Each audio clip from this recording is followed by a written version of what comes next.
3.5 కోట్ల నుండి 5.5 కోట్ల బడ్జెట్ లో ప్రీమియం విల్లాస్ లో centralized AC with fresh air infusion అందిస్తుంది జనప్రియ అప్స్కేల్ ఎలీసియం. సార్ నమస్తే. నమస్తే. బాగున్నారా సార్? సూపర్ సార్, ఎక్కడ చూసినా బీజేపీలోనే ఒకటే మాట, బండి సంజయ్ బండి సంజయ్ బండి సంజయ్. సంథింగ్ పెద్ద చేంజ్ ఏదో జరగబోతోంది. ఢిల్లీలో బండి సంజయ్ ఇంట్లోనే నేతలందరూ కలుసుకున్నారు. ఏంటి సార్, ఏమైనా అప్డేట్ ఇస్తారా?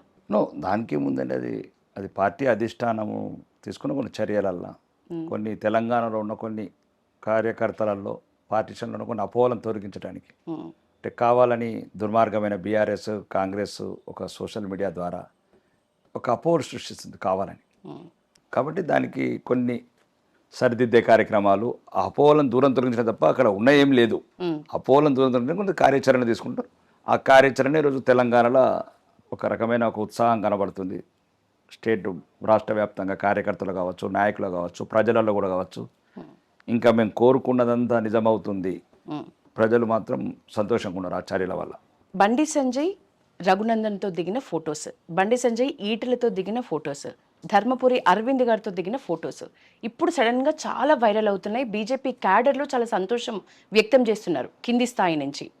ఎందుకు ఇప్పుడు సడన్గా ఈ ఫోటోలు వైరల్ అవ్వటం? అంటే ఇంతకుముందు సఖ్యత లేదు, ఇప్పుడు నేతలందరూ కలిసిపోయినరు అనే మెసేజా? ఎందుకు ఇట్లా?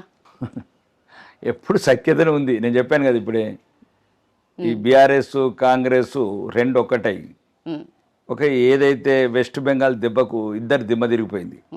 ఇంకా దీన్ని ఎవ్వరు ఆపలేరు. వెస్ట్ బెంగాల్ నుంచి ఏమో వంగ అంగ అన్ని కళింగ అన్ని కొట్టుకుంటూ వచ్చినారు. ఇంకా థ్రిల్లింగ్గానే ఉంది అని సమయంలో ఒక కుట్రలకు ఈ సోషల్ మీడియా ద్వారా కొన్ని పెయిడ్ ఛానల్స్ ద్వారా చేయటం మొదలుపెట్టారు. ఆ అపోహలకు సమాధానం దీన్ని బట్టి కూడా నాయకుల మధ్యన మాకు కూడా కొన్ని అవగాహన అవుతున్నాయి. మేము ఎంత మంచిగున్నా కొన్ని అపోహలను తొలగించాలా. ఒకటి, తెలంగాణ ప్రజలు తెలంగాణ పార్టీ శ్రేణులు ఏదైతే మా నుంచి కోరుకుంటున్నారో నాయకులుగా వాళ్ళకు అనుగుణంగా మనం ఉండాలనేది ఒక మంచి శుభ పరిపాలన ఇది తెలంగాణకు. గ్యాప్ చాలా స్పష్టంగా కనిపించింది కదా సార్ ఇన్ని రోజులు. ఇప్పుడు గ్యాప్ లేదండి. ఇప్పుడు మీకు అర్థం కావట్లేదు అంటే గ్యాప్స్ అంటే ఎట్లుంటుంది గ్యాప్స్. ఇప్పుడు ఈటెల బండి సంజయ్ కలిసినప్పుడు ఎందుకంత పెద్ద న్యూస్ అయిపోయింది చెప్పండి. మళ్ళీ నీకు ఏవైతే అపోహలు ఉన్నాయో అపోహలను తొలగించడానికి ఇవన్నీ. ఇప్పుడు గ్యాప్స్ ఏముంటుందండి, అయినా కష్టపడిన ఒక పైకి వచ్చిన నాయకులు ఇద్దరు, బండి సంజయ్ గారు కానీ ఈటెల రాజేందర్ గారు సామాన్య కుటుంబంలో పుట్టి ఈరోజు ఒక ఇద్దరు, ఎవరి వ్యక్తిత్వం వాళ్ళకు ఉంది, ఎవరి బ్యాక్గ్రౌండ్ వాళ్ళకు ఉంది. కానీ ఇద్దరి ఒకటి ఏంటంటే ఊరికనే రాలేదు. అంటే వారసత్వ రాజకీయాల ద్వారానో లేకపోతే జమీందారు రాజకీయాల ద్వారా రాలేదు. ఒక సామాన్య కుటుంబంలో పుట్టి ఒక బీసీ బిడ్డలుగా వాళ్ళు ఒక్కొక్క మెట్టు ఎక్కుకుంటూ వచ్చారు. కాబట్టి కొందరు కుట్రలో భాగంగా ఆ రకంగా సమస్యలు సృష్టించబడ్డాయి. కాబట్టి ఇద్దరు గమనించారు, అనవసరంగా మనము ఏదైతే సమాజం కోరుకుంటుందో ఒక మంచి పరిపాలన తెలంగాణ రాష్ట్రం, కాబట్టి కొన్ని అపోహలను దూరం చేయాల్సిన అవసరం ఉన్నది. కాబట్టి ఆ రకంగా కొన్ని స్టేట్మెంట్లు కొన్ని కలయికలు ఇవన్నీ ఇవ్వడం జరిగింది. భవిష్యత్తులో తెలంగాణకు ఒక మంచి శుభ పరిణామం అని నేను అనుకుంటున్నాను. శుభ పరిణామం అన్నారు. సెప్టెంబర్ 17 ఎలాగూ తెలంగాణ విమోచన దినోత్సవం సందర్భంగా ఎప్పుడు బీజేపీ హడావిడి ఉంటుంది ఖచ్చితంగా. ఈసారి ఒక కీలక ప్రకటన కూడా ఉండే అవకాశం ఉంది అంటున్నారు, నిజమేనా? ప్రకటనలు ఎప్పుడు సందర్భం అవసరం పడితే అప్పుడు చేస్తూ ఉంటామండి. సెప్టెంబర్ 10 కూడా అయితే ఎట్టి పరిస్థితుల్లో 2029లో రాష్ట్ర ప్రభుత్వం అధికారికంగా తెలంగాణ విమోచన దినం చేస్తాము, జరుపుతాము. ఎవడు అడ్డొచ్చినా, ఎవడు తలకేసి కింద కొట్టుకున్నా, బండలకు కొట్టుకున్నా, రాబోయేది భారతీయ జనతా పార్టీ ప్రభుత్వం 2029లో. కాబట్టి సెప్టెంబర్ 10 ఏదైతే 400 సంవత్సరాలు ముష్కరులు తురుకుల పరిపాలనలో, నిజాం పరిపాలనలో 4 తరాలు 5 తరాలు నరకం అనుభవించినాయో, అమరులైన మా తెలంగాణ మా పూర్వీకులకు ఆత్మలు శాంతించాలంటే అది తెలంగాణ విమోచన దినం జరగాల్సిందే. అది అధికారికంగా రాష్ట్ర ప్రభుత్వం జరిపించాల్సిందే. కాబట్టి భారతీయ జనతా పార్టీ ప్రభుత్వం జరిపిస్తాం కూడా. బీజేపీ అధ్యక్ష పదవి నెక్స్ట్ బండి సంజయ్ అనే లీకులు వినిపిస్తున్నాయి. మీ దాకా ఏమైనా వచ్చిందా? నిజంగా మీరు సపోర్ట్ చేస్తారా సార్ బండి సంజయ్ అధ్యక్షులైతే? నేను చాలాసార్లు చెప్పాను, నాకు పార్టీ ప్రాణం, పార్టీ నిర్ణయాలే శిరోధార్యం. పార్టీ ఎవరిని నిర్ణయించినా వాళ్ళ కింద పనిచేస్తాం. ఒక కార్యకర్త నిర్ణయించినా ఆయన కింద పనిచేస్తాం. ఇది నేషన్ ఫస్ట్ అనే పార్టీ, ధర్మాన్ని గౌరవించే పార్టీ. ఈ పార్టీకి కొన్ని వ్యక్తులు, మళ్ళీ నేను చాలా ఇంటర్వ్యూలో చెప్తున్నాను, ఇక్కడ పార్టీకి వ్యక్తులు ముఖ్యం కాదు. మీరు వ్యక్తులను చేస్తూనే విభజనలు తెస్తున్నారు. ఎవరి స్థాయి వాళ్ళకు ఉంటుంది. కానీ ఏదైనా సరే కేంద్ర పార్టీ ఇప్పుడు కార్యకర్తలు నాయకులు ఏ నాయకత్వాన్ని కోరుకుంటారో ఆ నాయకత్వం వైపు ఉంటుంది. అది ఇప్పుడు ప్రతి 3 సంవత్సరాలకు ఒకసారి జరుగుతున్న ప్రక్రియ. ఒక్కోసారి మధ్యన జరుగుతుండొచ్చు, ఒక్కోసారి లేట్ జరుగుతుండొచ్చు. కానీ ఏదైనా పార్టీ తన దృష్ట్యా ఏ నిర్ణయం తీసుకున్నా మేము దాన్ని గౌరవిస్తాం. ఈరోజు రామచంద్రరావు గారు ఉన్నా కానీ రామచంద్రరావు గారి నాయకత్వంలో కూడా మేము ఉధృతంగా పనులు చేస్తున్నాం. ఈరోజు రైతు గోస కావచ్చు, ఫీజు రింబర్స్మెంట్ కావచ్చు, లేకపోతే ఉద్యోగుల బకాయిలు కావచ్చు, అన్నిటి మీద పోరాటం చేస్తున్నాం. మేము సైనికులం, వాళ్ళు సైన్యాధిపతులు. రామచంద్రరావు గారు కావచ్చు, కిషన్ రెడ్డి గారు కావచ్చు, బండి సంజయ్ గారు కావచ్చు.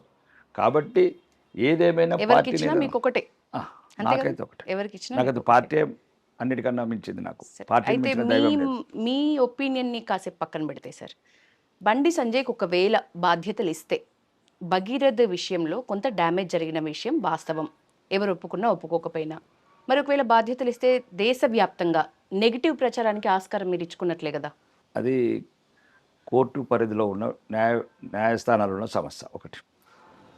ఇంకా దాని గురించి న్యాయస్థానమే తీర్పులు చెప్పాలి. ఆరోపించిన ప్రతి ఒక్కళ్ళు దోషులు కాలేరు. ఇప్పుడు మీ మీద 100 ఆరోపణలు ఉంటాయి, నా మీద 100 ఆరోపణలు ఉంటాయి. మనం దోషులమైతే ఇక ప్రతి ఒక్కరు ఆరోపణలు చేస్తుంటే శిక్షలు మీడియానే ఖరారు చేస్తుంటే ఇక దేశంలో ఏ వ్యవస్థకు ఒక ట్రస్టెడ్ లేదు. ఒక ఇన్వెస్టిగేషన్ వ్యవస్థకు, లేకపోతే న్యాయ వ్యవస్థకు, అన్నీ. కాబట్టి అది ఒక కుటుంబంలో జరిగిన సంఘటన. దాన్ని మనం న్యాయస్థానానికి వదిలేయాలి. దాన్ని నాకు తెలిసి బండి సంజయ్ గారికి అయితే దీనికి సంబంధం లేని ఇష్యూ. అంటే అట్లీస్ట్ పోక్సో విషయంలో తీర్పు అయితే రాలేదు కాబట్టి సార్, తీర్పును బట్టి ఏమైనా ఆలోచన ఉండే అదేం ఉండదండి. అవి నిరంతరం జరిగే ప్రక్రియలో కుటుంబాలకు జరిగిన సమస్యలు ఆ కుటుంబాలు పరిష్కరించుకుంటాయి. భారతీయ జనతా పార్టీకి సంబంధం లేదండి. భారతీయ జనతా పార్టీ మేమేం చేయలేదు, పార్టీ ఏం చేయలేదు కదా అట్లాంటి సంఘటనలు.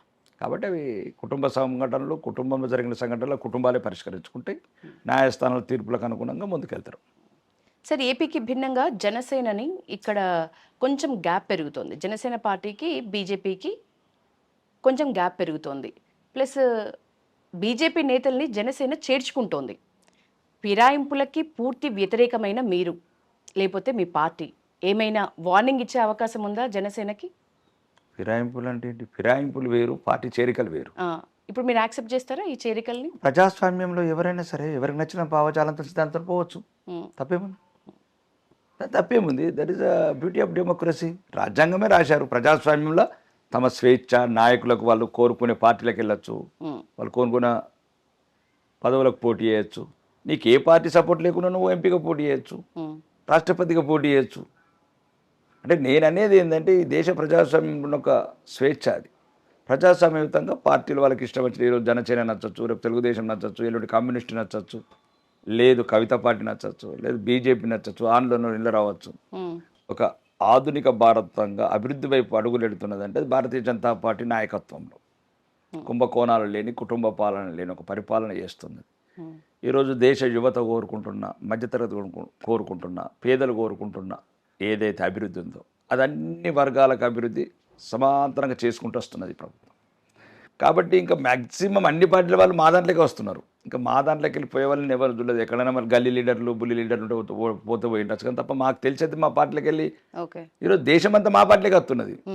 అది అండమాన్ కావచ్చు, అది వెస్ట్ బెంగాల్ కావచ్చు, అది మహారాష్ట్ర కావచ్చు, లేకపోతే ఇంకే రాష్ట్రం అన్న కావచ్చు, పంజాబ్ కావచ్చు, జమ్మూ కాశ్మీర్ కావచ్చు, మొత్తానికి మొత్తం దేశమంతా కాషాయమయం అవుతున్నది. కాషాయం అనేది మా వ్యక్తిగతం అండి, మా మతం, మా ధర్మం. అది కాషాయానికి భారతీయ జనతా పార్టీ సిద్ధాంతం వేరు. Bharatiya Janata party political party. సబ్కా సాత్, సబ్కా విశ్వాస్, సబ్కా వికాస్, సబ్కా ప్రయాస్, అందరినీ కలుపుకొని. ఇప్పుడు ఉదాహరణకు మేఘాలయ స్టేట్ 96% క్రిస్టియన్స్ ఉన్నారు. అక్కడ కూడా బీజేపీ ముఖ్యమంత్రి ఎట్లుంటాడు? మాకు మతాలు కాదు ముఖ్యం, నేషన్ ఫస్ట్. కాబట్టి ఈరోజు మీకు చెప్పదలుచుకున్నది అంటే కాషాయం అనేది మా ధర్మం మాత్రమే, అంతే తప్ప కాషాయము రాజకీయ పార్టీకి ఆపాదించద్దు. ఓకే, కొందరు అనుకుంటారు అభివృద్ధిని తక్కువ చూపించే ప్రయత్నంలో ఇట్లాంటి పదాలు వాడతారు. ఎట్లయితే ఇతర మతస్థులకు ఎట్లయితే నమ్మకాలు ఉన్నాయో మాకు నమ్మకాలు ఉన్నాయి. మీరు సూటిగా చెప్పండి సార్, మీకు జనసేన పార్టీ దగ్గర దూరమా, గ్యాప్ ఉందా లేదా? జనసేన పార్టీ గురించి ఎక్కువ నేను ఏ పార్టీ గురించి ఎక్కువ ఆలోచించాను? నేను కాంగ్రెస్ గురించి ఎక్కువ ఆలోచించాను, జనసేన గురించి ఎట్లా ఆలోచిస్తాను? కాంగ్రెస్ గురించి మీరు ఈ మధ్య ఆలోచిస్తున్నారు? నథింగ్. నేనైతే వ్యక్తిగతంగా చెప్తున్నాను. మీరు అడిగదలుచుకున్నది ఇప్పుడు కొన్ని ఏముంటాయండి యశోద, కొన్ని నిర్ణయాలు పార్టీ నిర్ణయాలకే వదిలిపెట్టాలి, పార్టీ నాయకత్వానికి వదిలిపెట్టాలి. నేను పార్టీలో ఆ స్థాయి అంటే అంత పెద్ద స్థాయి నాయకుని కాను, ఢిల్లీ లెవెల్ కావచ్చు, లేకపోతే రాష్ట్రంలో నేను పార్టీ ప్రెసిడెంట్ స్థాయిలో లెవెల్ నాయకుని కాను. నేను ఒక శాసనసభ్యుడిగా ఈరోజు ప్రభుత్వాన్ని ప్రశ్నించి నిలదీసే శాసనసభలో కావచ్చు, నేను ఈ ప్రజలలో ఒక మంచి పేరు సంపాదించుకుంటున్నాను. ఓకే, అది పక్కన పెట్టండి. నేను ప్రశ్నించేది నా కుటుంబం గురించి ప్రశ్నిస్తలేను, నా కాంట్రాక్ట్ల గురించి ప్రశ్నిస్తలేను. ఏ పార్టీలో అయినా నేనైతే పట్టించుకోను. నాకు ఒకటి కనబడుతుంది, కమలం గమ్యం. గమ్యం ఒకటే, తెలంగాణ సెక్రటరియట్ మీద భారతీయ జనతా పార్టీ జెండా ఎగరేయటం. ఈ రెండే కనబడితే నాకు ఇంకేది కనబడదు.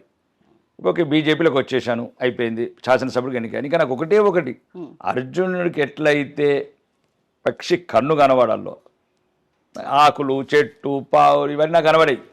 నాకు ఒకటి, తెలంగాణ సెక్రటరియట్ మీద భారతీయ జనతా పార్టీ జెండా ఎగరేయాలి. అదొక్కటే నా కోరిక.